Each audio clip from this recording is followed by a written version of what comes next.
সুপ্রিয় শিক্ষার্থীবৃন্দ, স্বাগতম জানাচ্ছি আপনাদেরকে এই ভিডিওতে। তো আপনারা ইতিমধ্যে জানেন বিগত এক সপ্তাহ পরে প্রায় আমাদের ওয়াইফাই ব্রডব্যান্ডের যে লাইনটা আছে সেটা কিন্তু চালু হয়েছে, কিন্তু নেট স্লো থাকার কারণে আমরা খুব কিন্তু স্মুথলি এটা চালাতে পারছি না। এর জন্য আমরা একটা প্রসেস অবলম্বন করতে পারি, সেটা হচ্ছে ভিপিএন।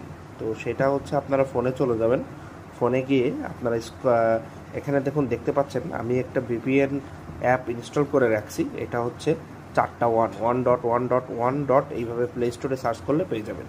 নিয়ে এখানে ক্লিক করবেন, ক্লিক করার পর এটা ভিতরে চলে যাবে।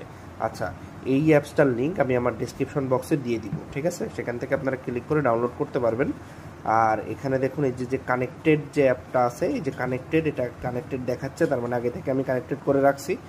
এখন দেখুন এখানে ক্লিক করলাম, এই যে until I turn it back, এটা দিলে অফ হয়ে যাবে। আবার ক্লিক করলে এটা কিন্তু আবার চালু হয়ে যাবে, ঠিক আছে? তো এইভাবে কিন্তু আপনারা এই অ্যাপটা ইনস্টল করতে পারেন। ডিসক্রিপশন বক্সে আমি লিঙ্ক দিয়ে রাখবো, এখান থেকে ক্লিক করে আপনারা হচ্ছে এইটা ডাউনলোড করে নেবেন। এটা ডাউনলোড করতে যদি 10-15 মিনিট সময় লাগেও, তারপরেও আমার মনে হয় যে এইটা দিয়ে আপনারা খুব স্মুথলি ফেসবুক, হোয়াটসঅ্যাপ, ইউটিউব এগুলো স্মুথলি ব্রাউজ করতে পারবেন।